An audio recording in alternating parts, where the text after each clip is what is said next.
everyone, if you're new here, welcome. My name is Keisha, and today I'm going to be talking about the 23 books I hope to read in 2023.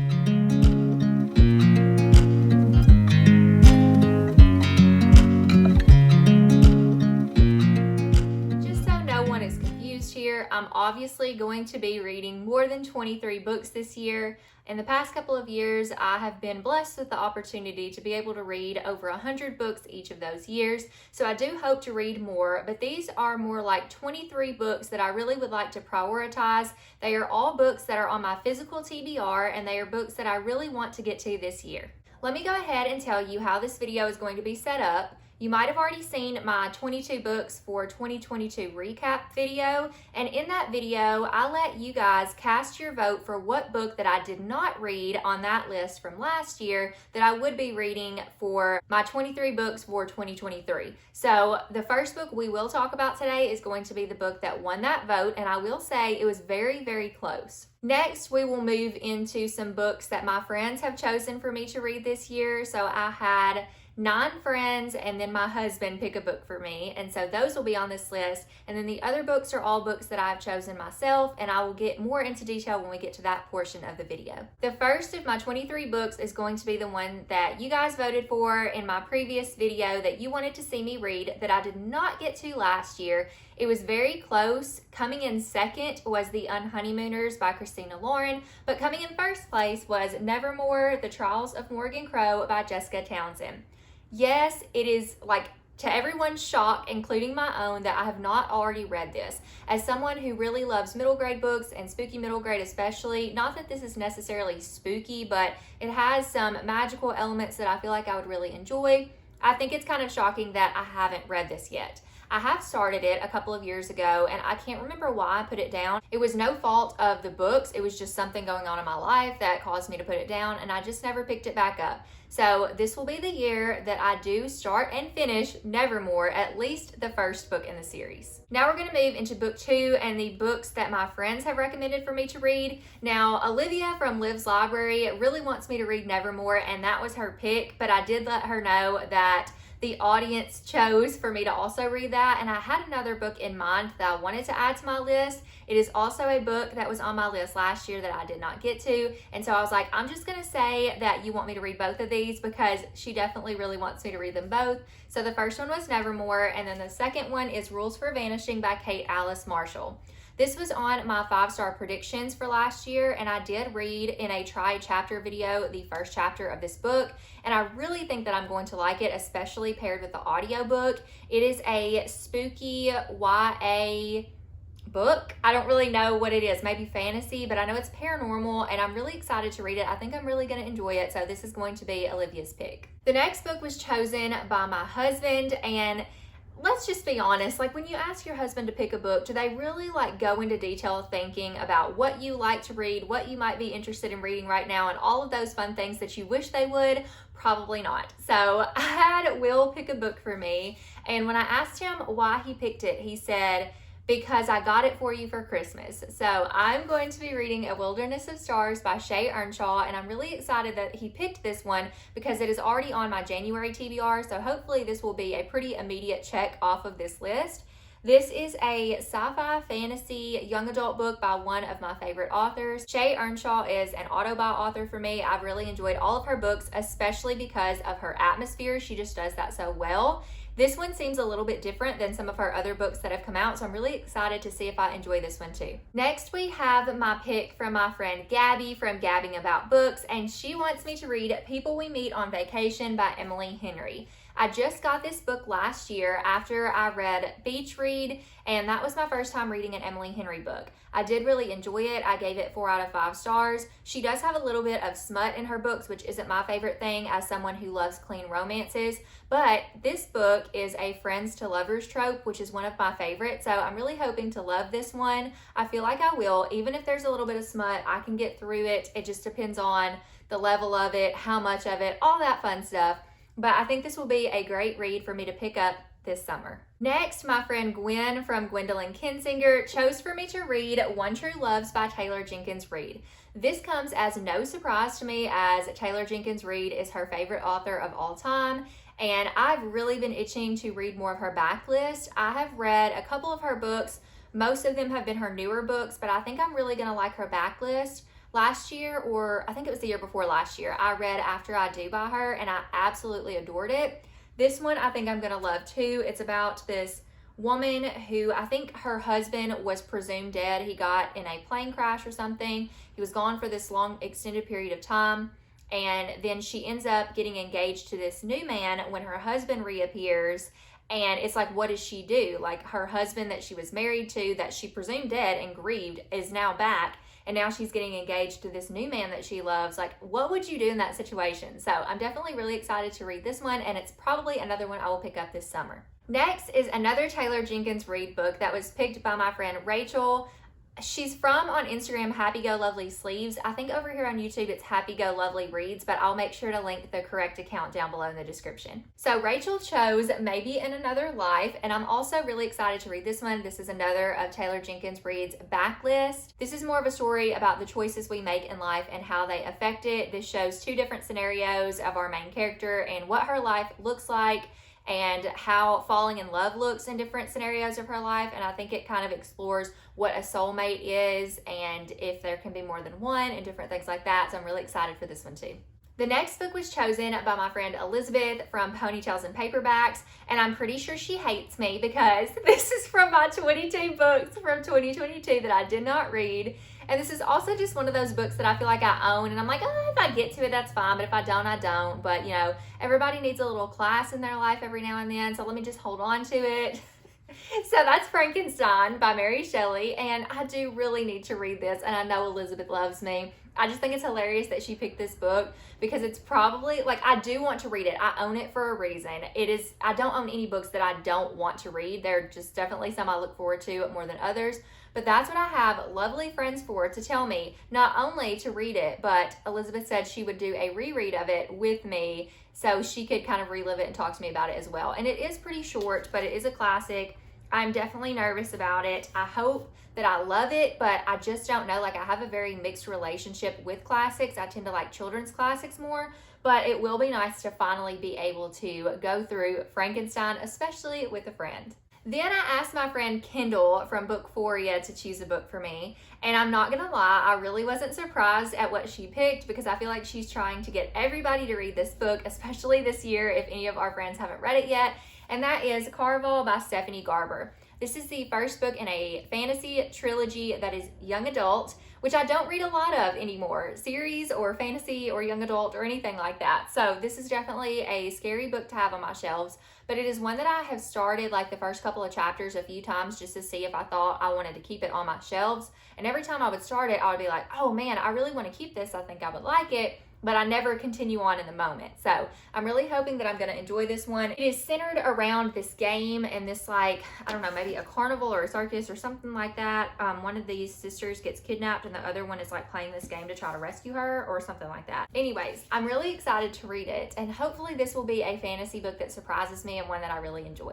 Next, my friend Jordan from Bookish Gem chose for me to read The Simple Wild by K.A. Tucker. I can remember when this book first came out a few years ago, and the cover really piqued my interest, and there was just something about it that was drawing me in, but I ended up putting it off. I never bought the book. I haven't owned the book up until recently, and then the book kind of went wild. The series came out, and everybody was loving it and raving about it, and so now I'm like, okay, I need to read this book. So I'm really glad that Jordan picked this one for me. I'm hoping that I'm able to get to it this year because, like I said, it's been on my list for a while. It is a romance book, and I believe it may be set in like winter or fall. I'm not really sure. But our main character is in Alaska. There's a love story there, but I think it also deals with her relationship with her father. So I'm really excited to get to this one too. Then I have a book that I have been waiting for the springtime to read for like probably since last spring because I've been debating on whether or not I really wanted to read it. But so many people have read and loved this book. So I'm glad that my friend Caitlin from Pride and Paperback picked Shady Hollow by Juneau Black. I just hauled this book like right after I asked the girls what books I should read, and I'm really glad that Caitlin picked this. It comes as no surprise because I know it's one of her favorites and she loves cozy mysteries, so I'm excited to give this one a try. It is a cast of characters that are all animals that live in this forest, and there's a murder mystery to solve. I think I'm gonna like it. I don't know for sure, but I do want to try more cozies, and this is definitely at the top of my list. Then my friend Lauren from Lauren Love Reads chose for me to read The House Across the Lake by Riley Sager. I have not read a Riley Sager in a while. The last one that I tried to read was Survive the Night, and I DNF'd it because I just really didn't like it. My favorite books by this author are The Last Time That I Lied and Home Before Dark, but I haven't really liked any of his other books. I do need to read this one before his newest one comes out. It sounds really interesting, and I know that this particular book is one that people say has a lot of really common tropes and thrillers and mysteries, so they don't really like it as much, but Lauren really liked it and she thinks that I will too, so I trust her judgment and hope that I'm gonna love this one. Those are all of the books that you guys, my husband, and my friends chose for me. So now we're gonna move into the other books on my list. So first I want to talk about a book that is rolling over from last year again. And I'm not rolling all of the books over, obviously, but I did want to roll this one over because I think I might have an opportunity to read it this year, because I think one of my friends who has a new book club that revolves around fantasies might or might not have hinted that this might be a pick for this year. And that would be the motivation I need to read it. So that's going to be Sorcery of Thorns by Margaret Rogerson. This has been one of the longest books on my physical and Goodreads TBR. I have been eyeing this book since before I even started my Bookstagram and my BookTube account. This is a young adult fantasy that revolves around a magical library and grimoires and things of that sort. And it's one that I've really thought that I would enjoy, but I'm getting more and more nervous as the years go by and I read less and less fantasy. So this will be the year that if I do not read Sorcery of Thorns, I have to unhaul it. Like, no questions asked, no more excuses. It is what it is. So I'm doing that with a lot of books this year because I just don't want to stress myself out. And like I mentioned earlier, there are no books on my shelves that I don't want to read. There are just some that I want to read sooner rather than later, and there are some that intimidate me. But there have been so many surprises that I've experienced, especially over the last couple of months, and this just may be another one. So I have to keep it on my shelves and try it one more time. And like I said, well, not try it one more time. I haven't actually tried it for the first time, but I want to give it one more year. And like I said, my friend who I'm not mentioning, but if you know, you know, she might be possibly hinting at having this as a book club pick for her book club. And she better, because that is, like I said, the motivation that I need to finally get to Sorcery of Thorns. Then I have a couple of random books, and the first one, you might be like, Keisha, why do you want to read this? And that is Annihilation by Jeff Vandermeer. And the reason that I really want to read this book, it is the first in the series, and it's sci-fi, which sounds like nothing that I would like, but it's short. And I watched the movie, I think it has Natalie Portman in it. I watched that a few years ago with my husband, and I really was intrigued by it. It's very confusing and very different, and it kind of leaves off on not a cliffhanger, but where the reader or the watcher kind of has to wonder or make implications about what they think happened in the story, but there's enough there to kind of piece it together to come to your own conclusion. And I really want to read this book to just kind of see, I think I want to read it and then rewatch the movie, because it's just something that I've never forgotten about since I watched it. It's not a favorite movie of all time or anything like that, but it's one that I've just always remembered. So I thought this book is really short, and maybe a short book needs to be on this list, so I decided to add Annihilation. Another kind of random book that I have is Return to the Secret Garden by Holly Webb. So I say it's random, but if I held this up and just said the title, like, now you know the reason that I want to read this, probably if you have been around on my channel within the last year. Last year, I read The Secret Garden, and I absolutely fell in love with that story, and I have read about 5 or 6, like, reimaginings or adaptations or retellings or whatever of this book last year and loved them all. And so it was just fitting for me to put Return to the Secret Garden on this list. It's not written by Frances Hodgson Burnett, but it is like returning to that story. It says it's 1939 and a group of children have been evacuated to Misselthwaite Manor, and Emmy is far from happy to have been separated from her cat and sent to a huge old mansion. But soon she starts discovering the mysteries of the house. A boy crying at night, a diary written by a girl named Mary, and a garden, a very secret garden. So I'm very excited to revisit the story. I know it's not from the same author, but I'm really hoping that I enjoy this one. I have very high hopes for it. Next, we have another classic, and this is one that I really wanted to get to last year, but I just wasn't able to. So I definitely need to read it this year. This is an author that I've been meaning to try out for a while now, and that is Agatha Christie's And Then There Were None. So I hope to read this one this year. I have never read an Agatha Christie book before, and I feel like I just have a little bit of FOMO and I want to see if I like this author. I'm a little hesitant and nervous that I won't like it, not just because it's a classic, but because I haven't really found if I like the murder mystery trope yet. I have enjoyed some books with murder mysteries, so I don't think like they're counted out. I think I just have a very specific taste with those books, and I don't know if it's going to be Agatha Christie, which I know she's like the queen of classic or like the original like murder mystery queen, so I need to like her books. But I want to start with this one. I feel like this is her most well-loved and most well-known, so I definitely want to get to And Then There Were None this year. Next up, I have a couple of series that I want to get to, and this is like 23-ish books. So you may have noticed on my shelf here that I have the series of Unfortunate Events, which I think looks absolutely beautiful sitting on my book cart. That's where they're going to be all year until I read them, and then they may move, but I love them so much. So the series of Unfortunate Events is written by Lamini Snicket, and I read the first I want to say I read maybe the first 4 or 5 books in the series when I was in middle school, and I really loved it. And then whenever Netflix adapted the series into a TV show, I absolutely loved it. I do like the Jim Carrey movie, but it's not exactly how I would have envisioned and depicted everything, especially not Count Olaf. Though when Jim Carrey does like the dinosaur move, if you know, you know, but when he does like the dinosaur little thing, I still remember that from that movie, but that is not how I envisioned Count Olaf, and Neil Patrick Harris, in my opinion, did him so much better, and I loved the series that Netflix came out with that was based on this written series. So my plan is that I really want to read these books and then watch the series as I'm finishing the books and reading the books. So I'm really excited to do that, and I'm hoping that I have like a month in mind. If you know me, you may know what that month is, but I don't know. I'm not going to say anything. I do still have secrets up my sleeve, but I'm hoping to read the entire 13 books in the series of Unfortunate Events.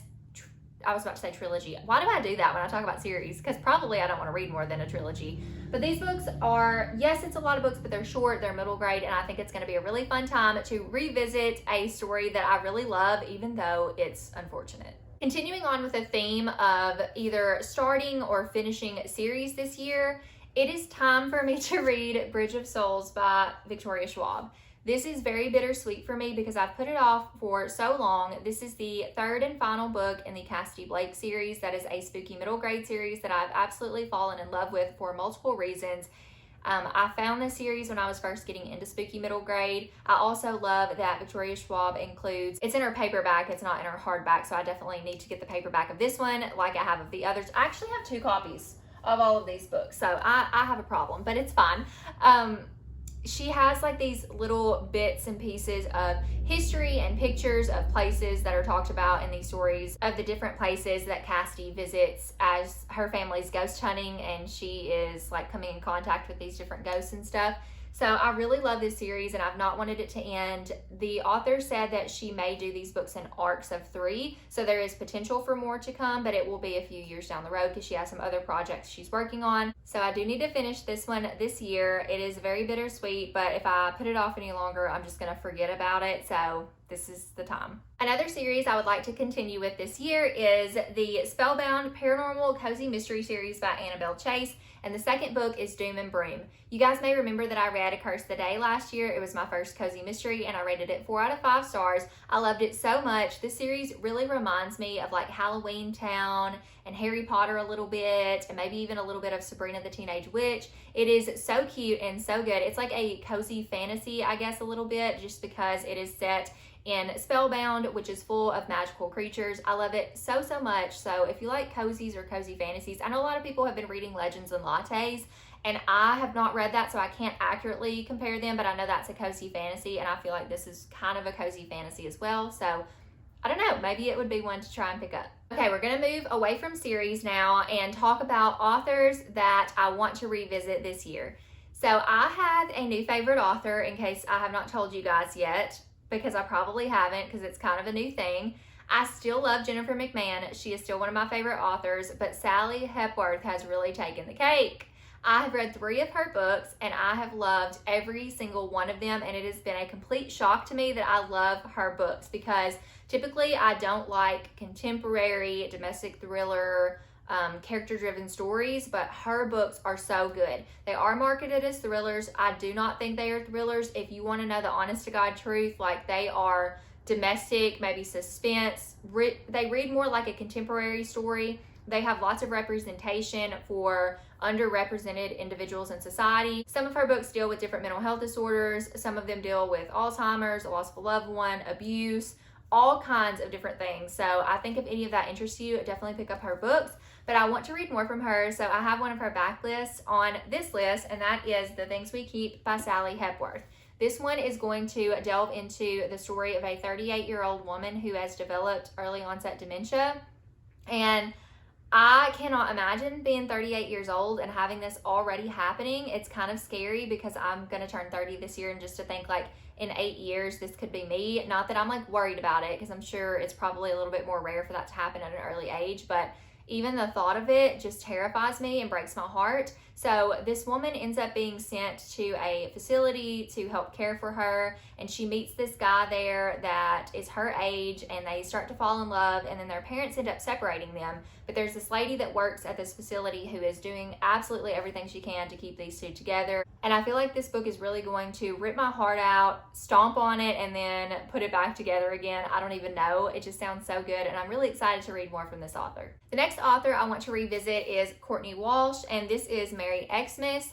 I absolutely loved A Cross Country Christmas last year. It is one of my favorite books of all time. It is my favorite romance of all time.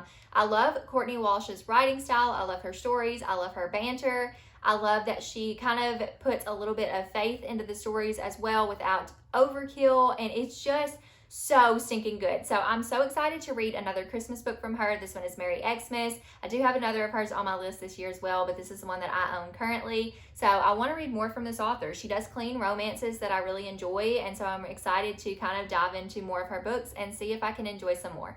Another author that I want to revisit is Stuart Turton. So I read the 7.5 Deaths of Evelyn Hardcastle probably when I was first getting back into reading. It's a thicker book. It's a little bit of a denser book, but it is a murder mystery that I really ended up enjoying. It kind of was one that I had to think about a little bit, but hindsight being 2020, you don't really have to think as much about it as you think you do. That's a lot of thinks in one sentence. But anyways, this is his other book, The Devil and the Dark Water, and I think this would be a really great summer read. I don't know if I'll actually get to it during the summer, but there's something about his books that always make me want to read them in November too. So I think that's what happens, is I try to think in my head, what would be a good month to read this book, and then they get put off. But I would really like to pick up this author again to see if I still enjoy his writing. Next, I have V.E. or Victoria Schwab, and this is The Near Witch. This is a young adult fantasy witchy story that reminds me a lot of the Cassidy Blake series and something else. There's another book that I've read that it reminds me of. It may be the Cassidy Blake series. Yeah, I think that's what it is. Like the City of Ghosts, the first book there. There's something that happens that involves this like one antagonist ghost, like female ghost character that is like a big spirit. What am I even saying? Anyways, it's similar sounding to that. And so I really want to read this one. And I have given Victoria Schwab like multiple tries. She used to be one of my favorite authors, but I've found that like half of her books I enjoy and half of them I don't. I feel like this might be along the lines of one that I might enjoy more. So I definitely want to hurry up and get to it because I feel like it's been on my to read shelf for a long time on Goodreads. I haven't owned it quite that long, but it's still been one that I've had for quite a while. And then the last book on my list and the last author that I want to revisit this year is Lorelei Saverin, and this is The Circus of Stolen Dreams. Last year I read The Edge of In-Between by this author, and it was a secret garden retelling / reimagining, however you want to look at it. I really enjoyed that story. My only qualm is that her writing was a little bit like unedited, so that is my only thing, and that's my only fear in going into this one, but I feel like I'm really going to enjoy the story. It is a spooky middle grade book, which you guys all know is like one of my favorite things in the world. So I'm really excited to get to this one and continue on exploring this author's stories and her writing. And that is going to be it. So all of these books on my TBR card are my 23 books for 2023. Give or take a few, because technically I have a whole series here as well. But I'm really excited about these books. This year I wanted my books to be partially books that I really wanted to read this year, partially books that my friends wanted me to read, which it turns out we actually want me to read some of the same books. So good job. My friends know me well. And then I also wanted to revisit some authors that I loved. I don't know if this is going to look the same every year.